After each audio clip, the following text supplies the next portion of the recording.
morning. It's Kathy with Messy Cat Creations, and it is really early this morning. Well, early for me. It is 9:41. Normally, I am still in bed at 9:41, but I had an appointment this morning, and so I finished it, and I thought I would get started doing some art. I'm not really sure what I'm going to work on this morning. I am kind of in the middle of a bunch of mixed media projects, but I feel like doing watercolor today, or at least getting started on a painting of some kind.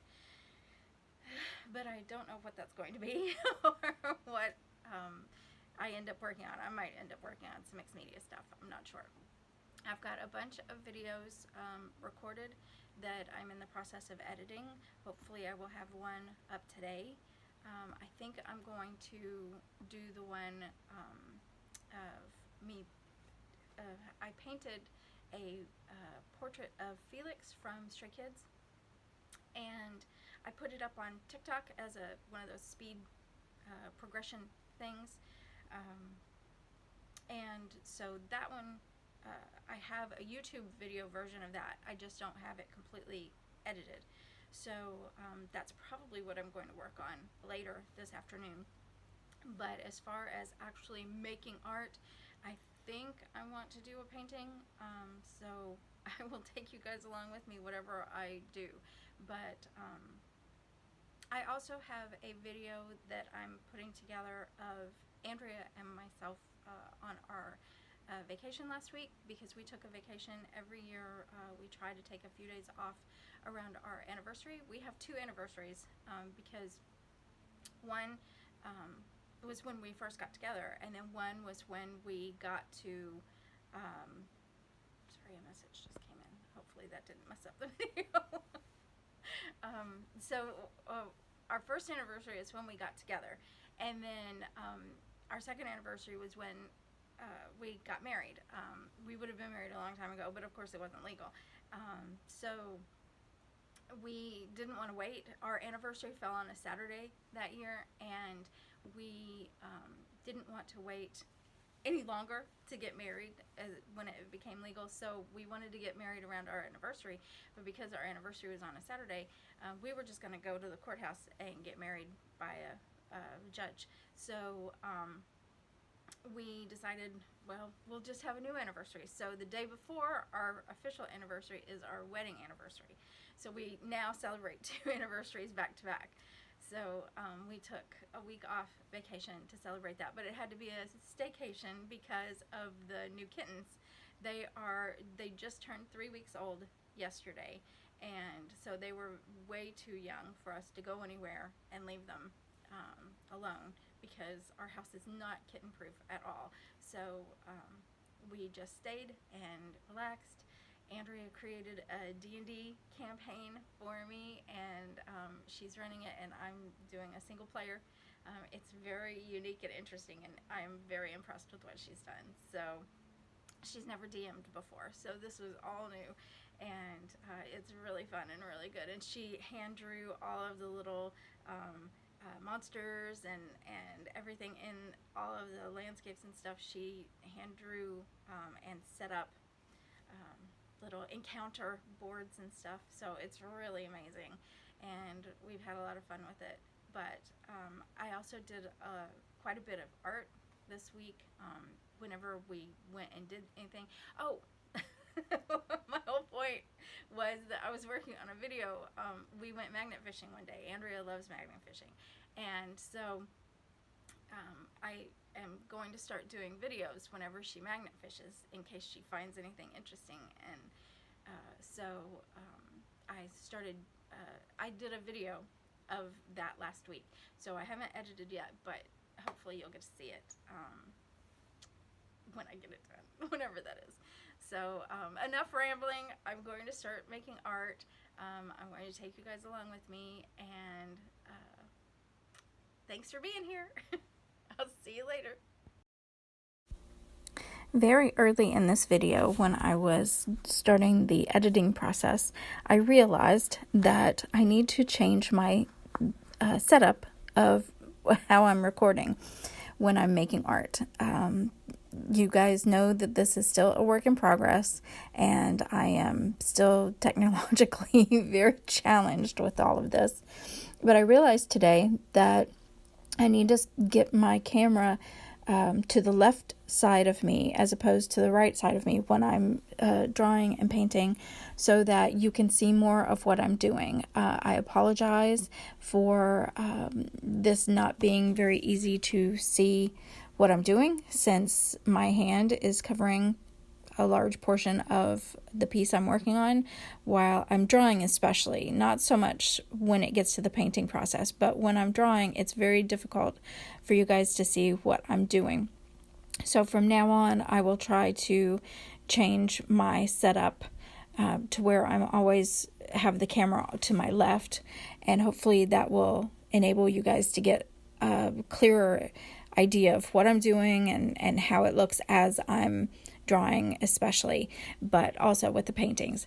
Now, I apologize in advance because this video is going up before some of my other videos that I already have recorded, and those will be recorded from this angle as well, and I apologize for that. But going forward, with any new videos that I record, I will try to remember to always put my camera to the left side and see if that helps. Hopefully it will. Okay.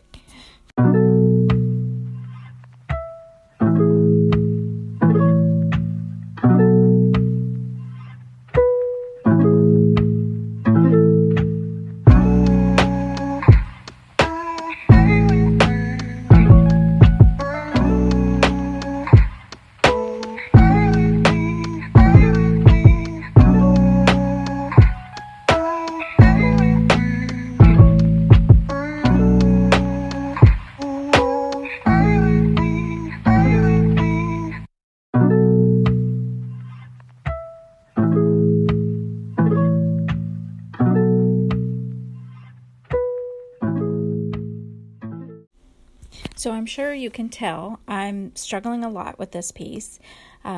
Things are just not going the way I wanted them to go, almost from the very beginning, so I'm struggling a lot. But I will discuss that at the end of the video.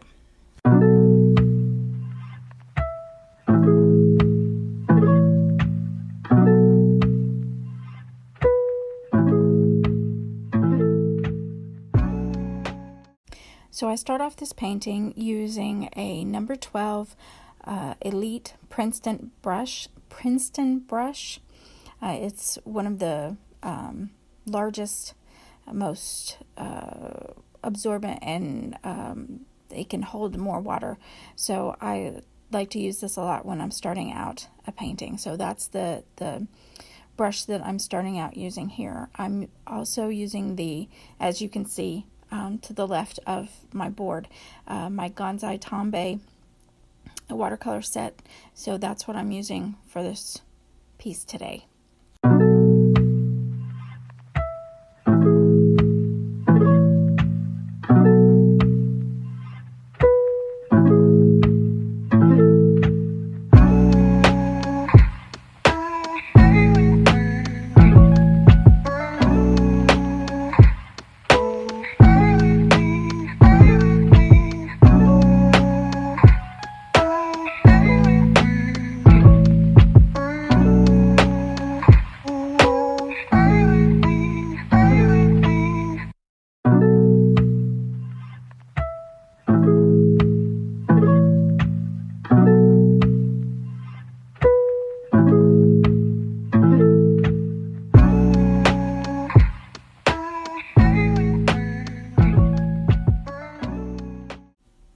At this point, I have switched over to a number 4 round Princeton Velvet Touch.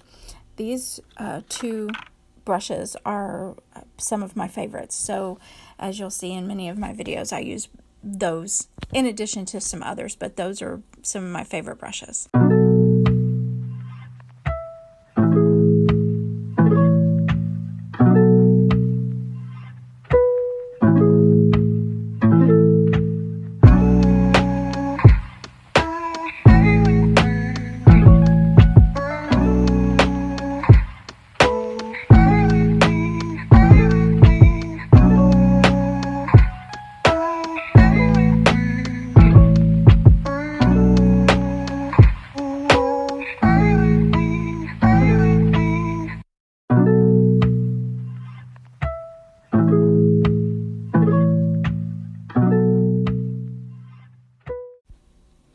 So at this point, I switch back to my bigger, beefier number 12 brush in the hopes that it will switch up my brain and how I'm working. I'm just struggling a lot with this piece and just not happy with the direction it's going at all.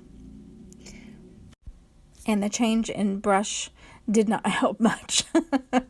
So we'll discuss that in just a minute. Hi guys, it's me again. I worked on a watercolor slash gouache piece. It was with my Gonzai Tombe watercolors, but as I've discussed before, they can act like watercolors, but they can also act a lot like gouache.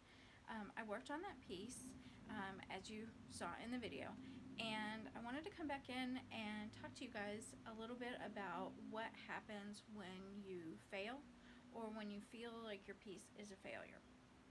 So I went ahead and took the piece off the board, and I may go back to it. It's completely unfinished.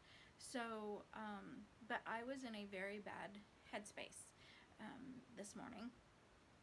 And the more I worked on it, the more I disliked it. And the more I could feel myself spiraling. And so I stopped and I thought, maybe I'll go back to it after I ate lunch. So I ate lunch, and the more I thought about it, the more I thought this is a really good opportunity to talk to you guys about the fact that not every piece that you do is going to be a success. Could I push through this piece? Could I keep working on it and get it to a place that I like? Absolutely, I could. And this is just 2 or 3 layers. It's not very far into a piece at all. But do I want to try to force myself when I'm not having the best mental health day? Do I want to put a lot of time and energy into a piece that I'm not really even that invested in? And I don't want to. Life is really short, and I am trying to work on myself and work on accepting that there are things out of my control in life. Yes, this painting is something that I could control. And in the past, I would have gotten agitated and really felt subconsciously, if I can get this piece to a place where I really like, then subconsciously I would think I have control over my life. And I could do that, but I don't really want to. And I don't want to have that kind of mindset anymore either. I want to have a mindset to where I'm kind to myself and I seek out things that bring me happiness and joy. And this piece is not bringing me happiness and joy right now. And so I don't want to invest a bunch of time and energy into it. I will put it in my drawer. I may go back to it at some point in the future. I don't know. When I'm having a day where I'm like, oh, I'm just in between and I have just a few minutes, so what can I work on? I may pull this out and, give it a go. But I may never touch it again, and it may just sit in my drawer as is. I don't know. But my point is that you cannot measure yourself. Number one, don't measure yourself against other people. I have Arlie Bean stuff up on my wall. Not because I want to try to be like her, as much as I would love to be like her, but because her pieces inspire me and bring me joy and happiness. And it is not a competition. Art is different from each and every person. Even if your style is very similar to somebody else, there are still going to be aspects about something that is very completely different and independent in your pieces than their pieces. And I'm not saying that my stuff is like Arlie Beam at all. I just know that I'm inspired by her. But I don't have those things up on my wall to beat myself up and to go, well, I'm not as good as she is, or I'm not as good as Bybun, who is another person that I admire greatly. Or, I want to be my own person, and I want to be happy.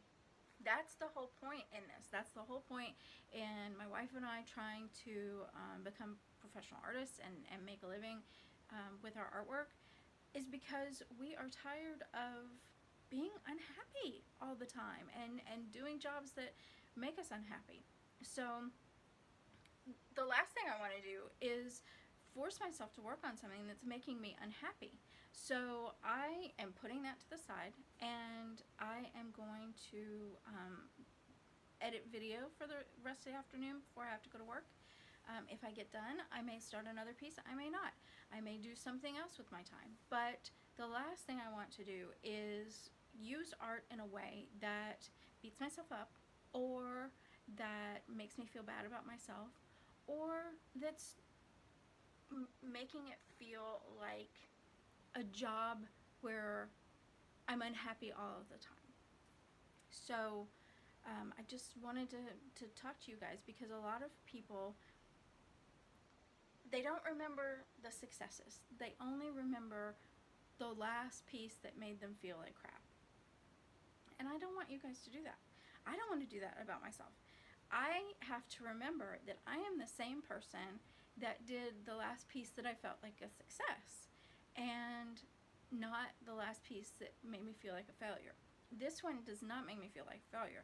I just know I'm in a negative headspace when I'm trying to work on it. So I'm just going to put it to the side. You don't have to do that. You can, just set it aside for 5 minutes and go back to it. Set it aside for 5 days and go back to it. But I am just going to set it aside. I don't know what I'm going to do with it in the future. But I just wanted to let you guys know it's not always going to be, knocked out of the ballpark the minute you sit down and start doing something. Life is a journey, and art is a journey. And some days, especially when your mind is not in the right place, art can be a struggle, just like any other job that you're trying to do, or just like any other practice you're trying to do. I love yoga, and some days yoga brings me such joy and happiness and inner peace, and other days yoga is a struggle for me. And that's not because of the yoga. That's because of where my mind is and what's going on with my body. And art is the same way. Art is